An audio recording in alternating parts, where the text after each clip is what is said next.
Hola, bienvenido a un nuevo vídeo de nuestro canal Costes y Presupuestos. En este caso vamos a ver la influencia o la relación que existe entre la rentabilidad financiera y los beneficios. Para ello partimos de este ejemplo en el cual lo que nos piden es estudiar el comportamiento de la rentabilidad financiera al variar el beneficio antes de intereses e impuestos para diferentes estructuras de una empresa. Vamos a considerar estas tres estructuras.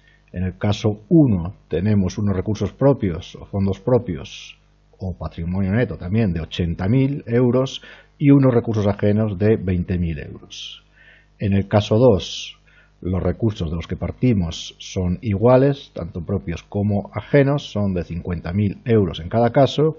Y en el tercer caso tenemos un peso mayor de recursos ajenos, ya que son 80.000 respecto a unos recursos propios o patrimonio neto de 20.000 euros. Por otro lado, nos dan estos dos datos, el tipo de interés al que pagamos nuestras deudas por término medio, que es el 10%, y el impuesto sobre beneficios o sobre sociedades, que es de un 25%.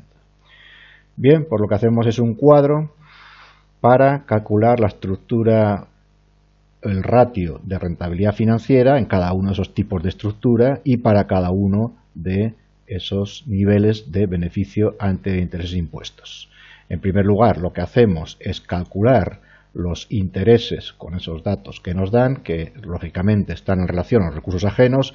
Por lo tanto, en el caso de la estructura 1 tendremos que pagar unos intereses sobre esos recursos ajenos de 20.000 al 10%, serán de 2.000. En el caso 2 de la estructura 2 serán de 5.000 y en el tercer caso, ya que tenemos más recursos ajenos, pues pagaremos 8.000 euros, ya que pagamos sobre 80.000 euros de recursos ajenos. Bien, ahora lo que hacemos es calcular el ratio de rentabilidad financiera, como hemos comentado. Se puede hacer de dos formas, o en términos de rentabilidad neta después de impuestos o antes de impuestos, como hemos comentado en otros vídeos. En este caso lo hemos hecho partiendo de las rentabilidades netas, es decir, lo que hacemos es al beneficio le restamos los que pagamos de intereses, eso me da el beneficio después de intereses, y después multiplicamos por 1 menos el tipo impositivo. Lo que estamos haciendo es restar el impuesto sobre beneficios y eso lo dividimos entre los recursos propios. De esta forma obtengo el ratio de rentabilidad financiera en tanto por ciento. Pues bien, con esa misma fórmula que hemos calculado, lo hacemos para toda la tabla y obtenemos estos ratios, estos porcentajes de rentabilidad financiera. Recordemos que es la rentabilidad sobre los recursos propios. Ahora lo que hacemos para ver o mejor estudiar estas relaciones, lo que vamos a hacer es insertar un gráfico. Entre los recomendados pues nos sale este, que creo que es el más representativo, un gráfico de barras en el cual lo que vemos es la representación de la rentabilidad financiera para esos estados o de resultados. Bien, y a partir de aquí pues vamos a extraer las conclusiones que observamos rápidamente, que son estas que tenemos aquí. Lo que vemos es que la estructura 1 tiene menor pendiente. Recordamos que la estructura 1 es en la cual teníamos mayores recursos propios y menores recursos ajenos. Vemos que tiene menor pendiente o menor sensibilidad ante una variación de beneficios.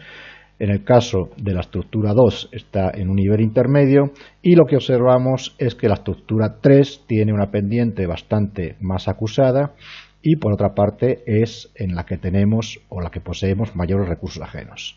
Eso por un lado, enseguida visualmente se ve el efecto de la pendiente, que es la sensibilidad o la variación ante variaciones de beneficio. Lógicamente, ¿qué es lo que ha sucedido? Pues que el efecto apalancamiento vemos que es mayor en la estructura 3.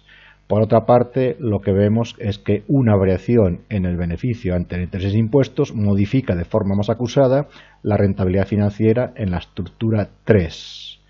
Pero, por otra parte, lo que observamos es en esa misma estructura, si el beneficio es nulo o es muy pequeño, el efecto apalancamiento va a actuar en sentido contrario y lo que va a hacer es que nuestra rentabilidad financiera se vea dañada o se vea perjudicada y disminuya de una forma más rápida que en el resto de los casos. Luego, esta es la parte negativa que tiene este efecto apalancamiento. Al ser la pendiente más acusada, en el caso de ascender hacia arriba, nuestra rentabilidad financiera va a aumentar, pero cuando los beneficios que tenemos sean negativos, pues acusadamente esa rentabilidad se va a ver reducida en una forma bastante más proporcional. Por otro lado, ¿qué observamos? Que para un beneficio ante intereses e impuestos, en este caso, vemos que la rentabilidad financiera es la misma para las tres estructuras. ¿Esto por qué sucede? Bueno, pues sucede porque lo que pasa es que la rentabilidad económica coincide con el coste de los recursos ajenos. Se puede ver bastante bien porque la rentabilidad económica, recordamos que es el beneficio ante intereses e impuestos entre el total activo. En este caso estamos hablando de 10.000 y el total activo va a coincidir con el total pasivo o total recursos propios más ajenos. Por lo tanto, el activo de esta empresa en cualquiera de las estructuras es de 100.000 euros, por lo tanto 10.000 entre 100.000 nos va a dar el 10%, y si observamos el 10% es precisamente el tipo de interés. Recordamos por la fórmula del apalancamiento que hay una parte de esa fórmula en la cual restamos, digamos, R2 menos R3, o dicho de otra forma, rentabilidad económica menos el coste de los recursos ajenos, y al hacer eso cero, pues ese apalancamiento va a ser cero, y por eso en esta situación nos va a coincidir la estructura o el ratio de rentabilidad financiera para esos beneficios de 10.000 euros. Pues bien, hasta aquí este ejemplo de hoy. Espero verte en próximos vídeos de nuestro canal Costes y Presupuestos. Un saludo.